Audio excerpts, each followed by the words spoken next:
और जयपुर के प्रतापी सम्राट सवाई जय सिंह, जिनका शासनकाल आप देख रहे हैं कि 1700 से 1743 लंबे टाइम तक रहे। और चूंकि मिर्जा राजा जय सिंह का 46 साल है तो वो सर्वाधिक समय तक रहे। पर मिर्जा राजा जय सिंह 46 साल में 3 मुगल बादशाहों का शासनकाल देख पाए थे, जहांगीर, शाहजहां और औरंगजेब। जहांगीर जो उनको अहमदनगर में मलिक अंबर के खिलाफ भेजता है, शाहजहां जो उनको कंधार भेजता है और मिर्जा राजा की उपाधि देता है, औरंगजेब जो उनको साउथ में शिवाजी के खिलाफ भेजता है, जहां वो शिवाजी के साथ में पुरंदर की संधि करते हैं। मोटी मोटी सी बात उनकी ये। पर औरंगजेब के मरने के बाद इतने बेलखने मुगल बादशाह बने कि नाम रखने की तो आवश्यकता ही नहीं है, एक आता दूसरा चला जाता। औरंगजेब के टाइम से आदमी रहने लगा। औरंगजेब, उसके बाद बहादुर शाह प्रथम, फिर जहांदार शाह, फिर फर्रुख शियार, रफीउद दर्जात, रफीउद औला, मोहम्मद शाह रंगीला, यूं करके 7 मुगल बादशाहों के साथ काम किया था। आपने संख्या याद रखनी, कितने मुगल बादशाह बने थे इसके शासनकाल के दौरान। तो 7 मुगल बादशाह थे, वो इसके शासनकाल के दौरान बन गए थे। तो सिंपल सा कि किसने 7 मुगल बादशाहों के साथ कार्य किया था, तो सवाई जय सिंह है। ऐसा कहा जाता है कि इसका वास्तव में नाम तो विजय सिंह था, और इसका एक छोटा भाई था, उसका नाम जय सिंह था। पर ये बहुत चतुर था। और एक बार अपने पिता के साथ में, औरंगजेब जब मुगल बादशाह था, औरंगजेब 1707 में मरता है, 1700 में राजा बना था। अपने पिता के साथ अपने औरंगजेब के दरबार में गया हुआ था। वहां कहते हैं कि औरंगजेब इसकी वाकपटुता को देखकर, इसके प्रेजेंस ऑफ माइंड को देखकर, माइंड जो प्रेजेंस जो था उसको देखकर औरंगजेब बड़ा राजी होता है। और औरंगजेब कहता है कि यार ये तो उस पहले वाले जय सिंह से भी सवाया है। पहले वाला जय सिंह कौन? मिर्जा राजा जय सिंह। तो ये तो मिर्जा राजा जय सिंह से भी सवाया है। सवाया समझते हो? एक से ज्यादा सवाया हो जाए, एक और 1/4 मिलाए तो उससे 1/4 और ज्यादा, ये उससे कम नहीं है। तो बाद में वो अपने आप इसका नाम कर दिया गया कि भाई इसको जय सिंह के साथ तुलना की गई, उसे सवाया बताया गया, तो इसका नाम तो कर दिया गया सवाई जय सिंह। और फिर भाइयों के नाम चेंज कर दिए गए। इसका नाम विजय सिंह था तो इसका नाम तो कर दिया जय सिंह, और छोटे भाई का नाम विजय सिंह, आपके छोटे भाई का नाम जो था वो कर दिया गया विजय सिंह। नाम चेंज कर दिए गए।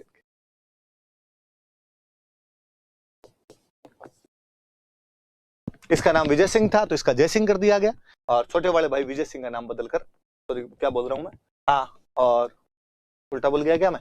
इसका नाम तो था विजय सिंह, तो इसका नाम तो बदल के कर दिया जय सिंह। और जो जय सिंह था इसका भाई, उसका नाम बदलकर कर दिया गया विजय सिंह। थोड़ा सा याद रख लेना, ज्यादा काम की बात नहीं, इतना याद रहे कि कई बार ये होता है कि सवाई नाम के आगे क्यों लग रहा है, तो कि भाई औरंगजेब ने कह दिया था कि ये तो उसे सवाया है, तो बाद में सवाई जय सिंह नाम पड़ गया।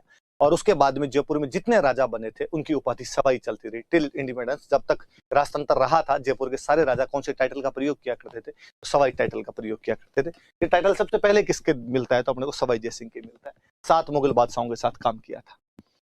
क्या क्या चीजें हम पढ़ते हैं, फिर हम एक बात पढ़े। औरंगजेब मरा, औरंगजेब के मरने के बाद उसके 2 बेटे फिर लड़ पड़े। एक का नाम मुअज्जम, एक का नाम आजम,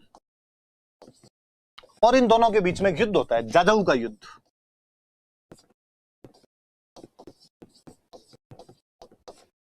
औरंगजेब के मरने के बाद इन दोनों भाइयों के बीच में 1707 में जाजऊ का युद्ध हुआ। इसमें सवाई जय सिंह था, उसकी साउथ में पोस्टिंग थी, आजम की भी साउथ में पोस्टिंग थी, इसलिए आजम में सवाई जय सिंह में अच्छी बनती थी, इसलिए सवाई जय सिंह आजम का साथ देता है।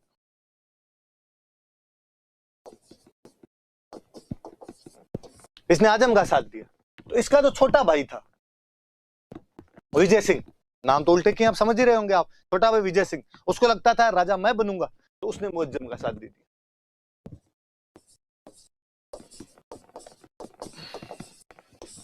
लकीली मुअज्जम जीत गया। जाजऊ के युद्ध में जो मुअज्जम और आजम के बीच में हुआ, सवाई जय सिंह ने आजम का साथ दिया, इसके छोटे भाई विजय सिंह ने मुअज्जम का साथ दिया, मुअज्जम जीत गया और बहादुर शाह प्रथम के नाम से मुगल बादशाह बना।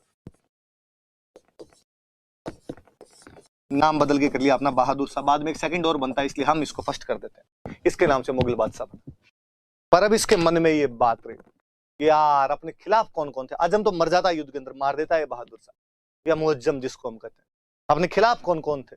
तो कहा आमेर वाला सवाई जय सिंह अपने खिलाफ था और इस वाला छोटा भाई विजय सिंह अपने साथ। तो ये बहादुर शाह आता है वहां से आमेर आता है, आमेर में आके विजय सिंह को तो बना देता है राजा, आमेर का राजा बना देता है और सवाई जय सिंह को हटा देता है। आमेर का राजा बनाया और आमेर का राजा बना के आमेर का नाम बदलकर इसने कर दिया इस्लामाबाद। पाकिस्तान की राजधानी बना दी, इस्लामाबाद कर दिया। या एक नाम हमें और मिलता है मोमिनाबाद। याद रखना आप कि औरंगजेब के बेटों में सक्सेशन स्ट्रगल हुआ, बैटल ऑफ जाजऊ, जिसमें मुअज्जम और आजम लड़े।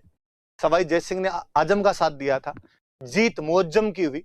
मुअज्जम का साथ सवाई जय सिंह के छोटे भाई विजय सिंह ने दिया था, इसलिए जो मुअज्जम है वो आमेर पर आक्रमण करता है, सवाई जय सिंह को हटा देता है, रिप्लेस करता है, इसके छोटे भाई विजय सिंह को राजा बनाता है और आमेर का नाम बदलकर क्या कर देता है, इस्लामाबाद या मोमिनाबाद। अब मैं एक बात बताना चाहूंगा आपको। एक चीज अपनी पड़ी हुई है कि औरंगजेब ने अपने जीवन काल में जोधपुर में अजीत सिंह को राजा नहीं बनने दिया था। अजीत सिंह बेरोजगार चल रहा है, यहां हमने पढ़ा कि यहां बेरोजगार को किसको कर दिया गया है, बहादुर शाह ने सवाई जय सिंह को बेरोजगार कर दिया। इसलिए दोनों सवाई जय सिंह और अजीत सिंह दोनों गठबंधन बनाते हैं और गठबंधन बना कहते हैं कि अब अपने को क्या करना चाहिए, अब बहादुर शाह के खिलाफ अपने को लड़ाई करनी चाहिए, लड़ाई करके अपना वापस लेना चाहिए। लड़ाई में और किसी मोटे लोंठे राजा का साथ लिया जाए और ठीक रहे। राजस्थान की शक्तिशाली बड़ी रियासत कौन सी, मेवाड़। मेवाड़ महाराणा हुआ करते थे अमर सिंह सेकंड। ये अमर सिंह जी के पास आए और अमर सिंह जी को आके कहा आप हमारा साथ दो और अपने मिलके बहादुर शाह के खिलाफ लड़ते हैं और हमारे राज्य वापस दिलवाओ आप। किस किस के राज्य वापस दिलवाने हैं? अजीत सिंह को दिलवाना है मारवाड़ वापस और सवाई जय सिंह को दिलवाना है आमेर वापस। किससे दिलवाना है ये? तो बहादुर शाह। बहादुर शाह प्रथम जो मुगल बादशाह है। और इस समझौते को मैंने आपको बताया था, इस समझौते को कहा जाता है देबारी समझौता, देबारी एग्रीमेंट। मेवाड़ के अंदर ये देबारी नाम की जगह पड़ती है। जब मैंने मेवाड़ पढ़ाए थे तब मैंने देबारी समझौते के बारे में और खुल के कई बातें बताई थी कि देबारी समझौता मुगल बादशाह बहादुर शाह प्रथम के खिलाफ मेवाड़ महाराणा अमर सिंह सेकंड, मारवाड़ के राजा अजीत सिंह और आमेर के राजा सवाई जय सिंह के बीच हुआ, जिसमें कहा गया कि सवाई जय सिंह को आमेर और अजीत सिंह को मारवाड़ दिलाने में सहायता की जाएगी और एक शर्त और रखी गई कि अमर सिंह सेकंड की बेटी थी चंद्र कंवर। ये बात मेरी बताई हुई है, मैं रिपीट करवा रहा हूं। चंद्र कंवर, इसकी शादी सवाई जय सिंह के साथ की जाएगी, पर शर्त यह है कि इनका जो पुत्र होगा वही आमेर का अगला राजा बनेगा।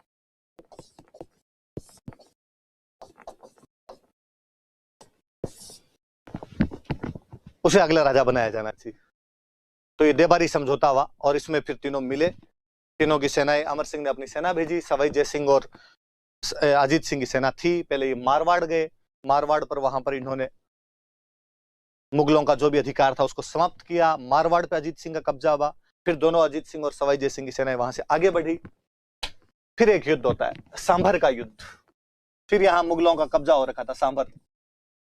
सांभर की बात तो आपने कई बार की हुई है। 1709 में सांभर का युद्ध होता है, क्या बेहतरीन युद्ध था। पता नहीं हिस्ट्री की किताबें बताती क्यों नहीं है। सवाई जय सिंह और अजीत सिंह की मिली जुली सेना,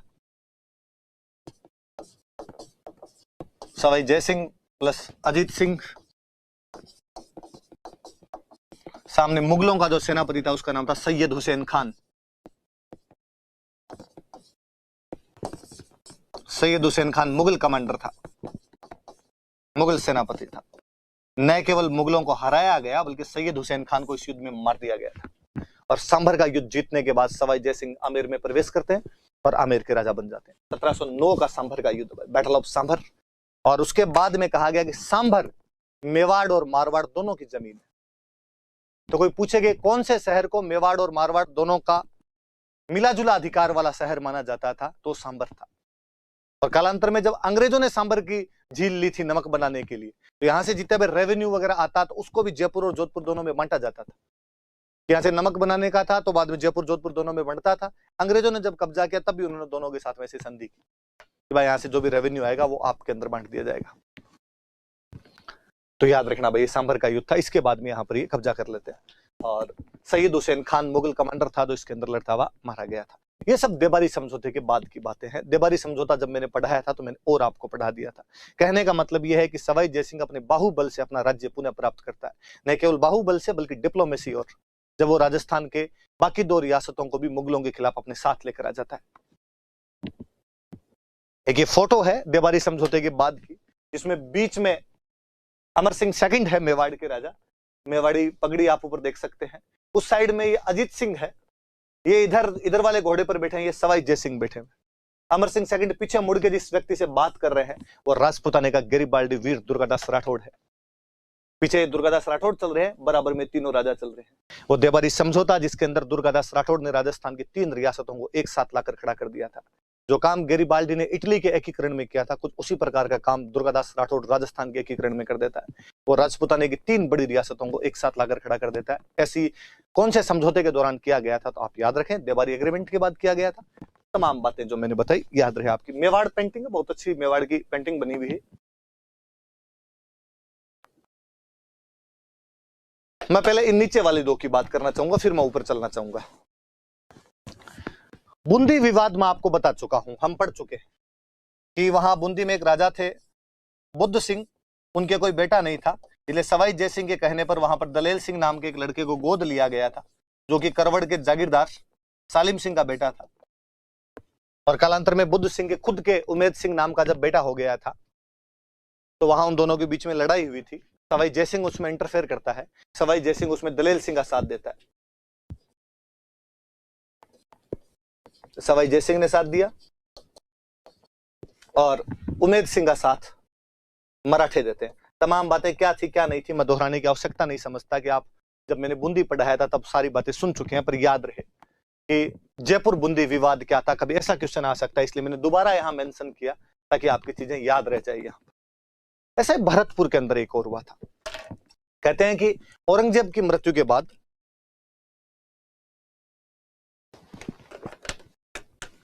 हालांकि औरंगजेब की मृत्यु तो कहा, औरंगजेब के जीवन काल में मथुरा से भरतपुर के बीच का बेल्ट था, ये जाट बेल्ट हुआ करता था, जिसे आज हम पश्चिमी उत्तर प्रदेश कहते हैं। यहाँ पर बड़े तौर पे जाटों के गांव हुआ करते थे, जाट जमींदार थे यहाँ के। और औरंगजेब की जब आर्थिक नीति खराब हो गई थी, जब उसने टैक्स बढ़ाने शुरू कर दिए, तो किसानों पे टैक्स का भार पड़ा। और फिर चूंकि उसकी धार्मिक नीति भी थोड़ी गलत थी, तो जिन पे टैक्स बढ़ाए गए उनको लगा कि टैक्स राजा ने इसलिए बढ़ाए हैं क्योंकि अपने हिंदू है, इसलिए बड़े तौर पर यहाँ पे जाट सरदारों ने विद्रोह करने शुरू किए, जिनमें हम जब मिडिवल पढ़ेंगे, जब मैं भरतपुर पढ़ाऊंगा तब मैं पढ़ाऊंगा आपको गोकुला जाट और राजाराम जाट, जिन्होंने औरंगजेब के टाइम में विद्रोह कर दिया था। उनकी बातें हम तब और करेंगे। हालांकि औरंगजेब एक शक्तिशाली राजा था और उसने उन विद्रोहों को दबा दिया, उन विद्रोहों को उसने फैलने नहीं दिया। कालांतर में वो विद्रोह तो दबा दिए गए, पर यहां पर फिर ये वाला जो एरिया था ये पूरी तरीके से डिस्टर्ब्ड हो गया एरिया। और औरंगजेब के मरने के बाद इन लोगों ने यहाँ पे टैक्स देना बंद कर दिया। चूड़ामन नाम के एक सरदार हुए थे भरतपुर के, उन्होंने ये टैक्स वगैरह देना इनको बंद कर दिया। धीरे धीरे उधर मुगल साम्राज्य का पतन होता जा रहा है, तो मुगलों में कोई शक्तिशाली आदमी नहीं बचा जो इधर वालों को आके कंट्रोल कर सके। ये लोग यहाँ पावरफुल होते जा रहे थे, और इस रास्ते से जो भी मुगलों की गाड़ियां कोई निकलती तो उनको इन लोगों ने लूटना शुरू कर दिया। मुगल बादशाह बना हुआ था मोहम्मद शाह रंगीला, जैसा आप नाम देख रहे हो वैसा ही आदमी था, रंगीन जीवड़ा था, इतना रंगीला था कि कई बार दरबार में बिना कपड़ों के आ जाया करता था। मोहम्मद शाह रंगीला ने सवाई जयसिंह को कहा, यार सवाई जयसिंह तुम्हारा राजस्थान का मैटर है, वो भरतपुर के अंदर देख यार, थोड़ा अपने खिलाफ भावनाएं हैं वहां पर। सवाई जयसिंह जब भरतपुर आए तो सवाई जयसिंह के फेवर की एक बात थी कि भरतपुर में उस समय 2 लोग राज्य के लिए आपस में लड़ रहे थे। चूड़ामन की मृत्यु हो गई थी और 2 बंदों के बीच में डिस्प्यूट चले, मोहकम सिंह और बदन सिंह।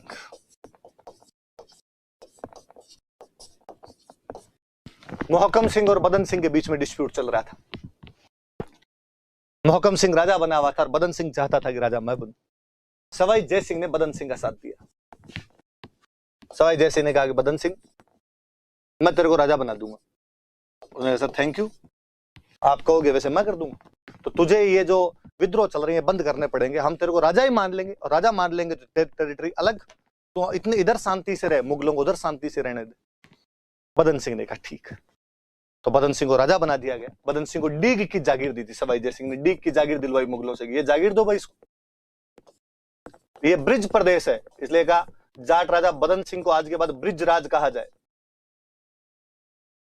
तो ब्रिज राज कहा जाता था। और बदन सिंह इस बात को बहुत मानते भी थे कि मुझे सवाई जय सिंह ने राजा बनाया है, इसलिए बदन सिंह यहाँ जयपुर खूब ही आया करते थे, और उनके नाम पर बाकायदा जयपुर के अंदर एक जगह बनी हुई है, बास बदनपुरा, तो बदनपुरा नाम की जगह है, वो बदन सिंह जी के नाम से। तो याद रहे कि भरतपुर में जब मोहकम सिंह और बदन सिंह नामक दो उत्तराधिकारियों में विवाद चल रहा था चूड़ामन की मृत्यु के बाद, तो सवाई जय सिंह ने किसका साथ दिया? तो बदन सिंह का साथ दिया। उसे कौन सी जागीर दिलवाई? तो डीग की जागीर दी। उसे उपाधि क्या दी? तो उसे ब्रिजराज की उपाधि दी।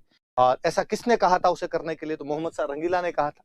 तो जब सवाई जय सिंह वापस गया तो मोहम्मद शाह रंगीला बड़ा राजी हुआ कि यार भरतपुर वाले विद्रोह को तो शांत करके आया, और मोहम्मद शाह रंगीला ने सवाई जय सिंह को एक उपाधि दी, राज राजेश्वर, कि तू राजाओं का भी राजा है, तू तो राजा बनाने वाला आदमी है। तो इसे कौन सी उपाधि दी गई थी? राज राजेश्वर की। तो कोई पूछे कि कौन सा विद्रोह समाप्त करने की वजह से मोहम्मद शाह रंगीला ने इसको ये उपाधि दी थी?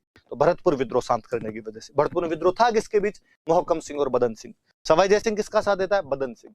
उपाधि क्या देता है उसको? तो उपाधि उसको कौन सी दी गई आपके? ब्रिजराज, ब्रिज के राजा। जागीर कौन सी दी गई? डीग की जागीर दी गई। ये दो बातें। तो मतलब बूंदी और भरतपुर में राजा यही बनाता है।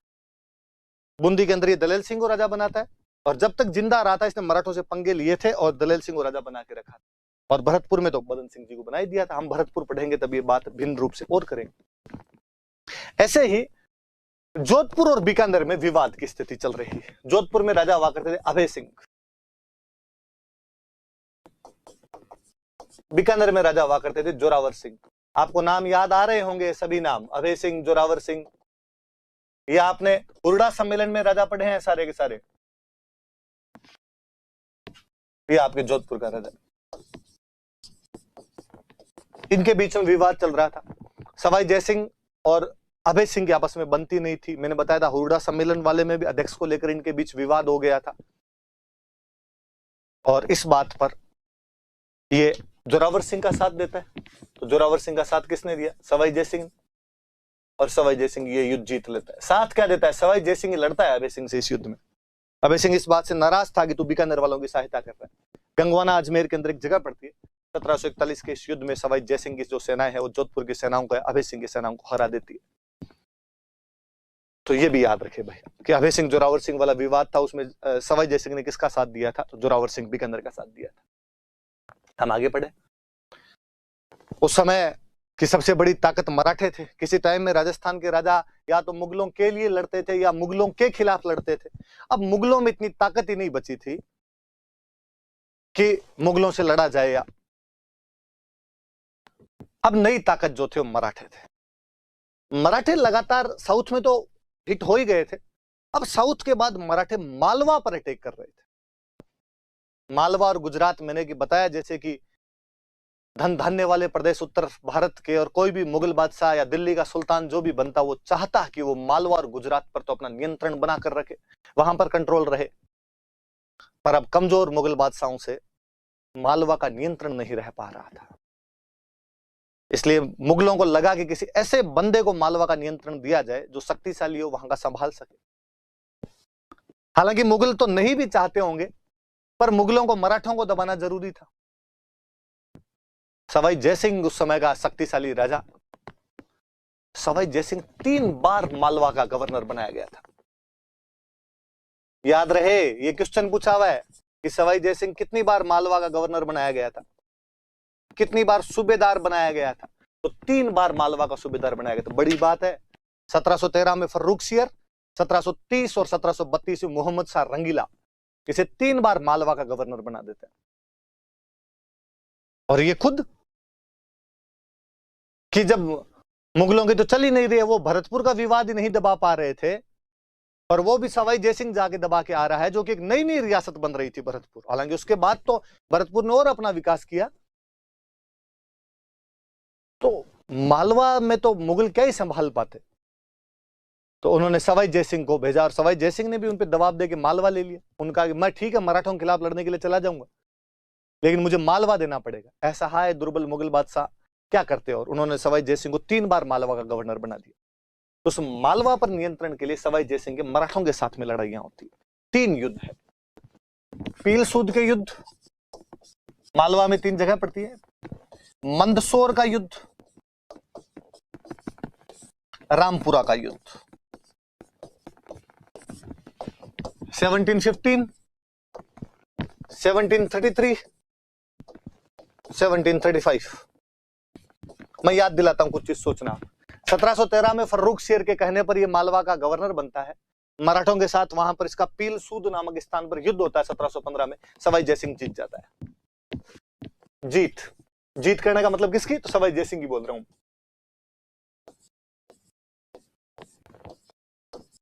सवाई जयसिंह जीत गया। बाद में से 1730 में वापस गवर्नर बनाया गया।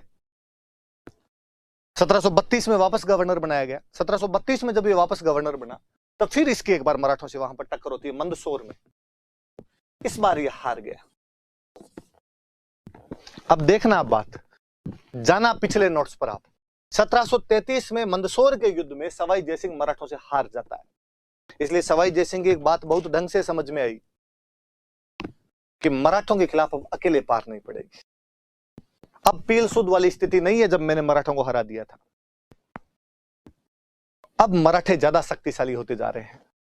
अब वह बाजीराव प्रथम मराठों का पेशवा था जिसका सपना था कि अटक से कटक तक मराठों का झंडा फहरा दिया जाए। इसलिए पार नहीं पड़नी अब। तो हमने पढ़ते हैं कि 1734 में सवाई जयसिंह राजस्थान के सभी राजाओं को साथ लेकर हुरडा सम्मेलन करता है।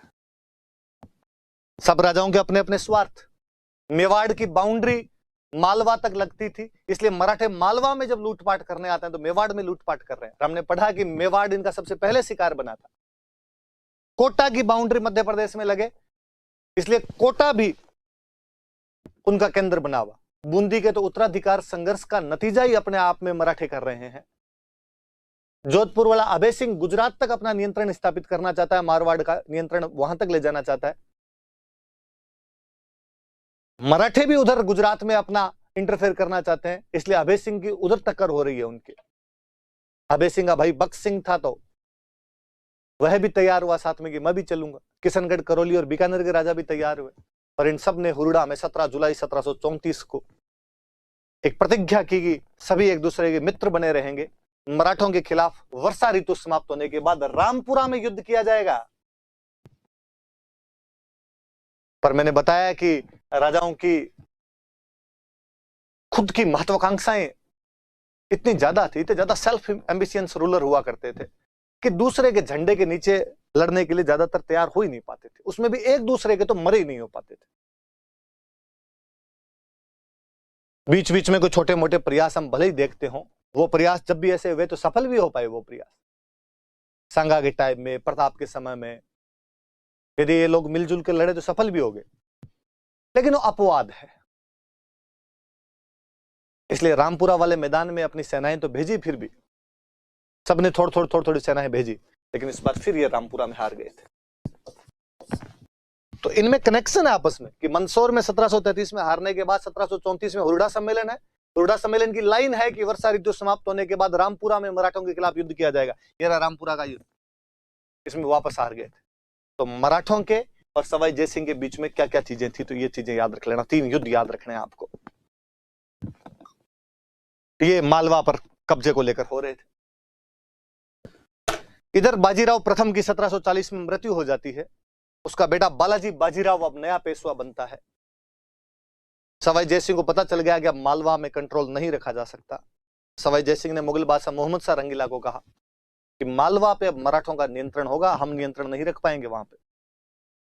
और अब मराठों के हमले हमारे राजस्थान में भी इतने बढ़ने लगे हैं कि अब अपनी अपनी रियासतें संभालनी पड़ेगी।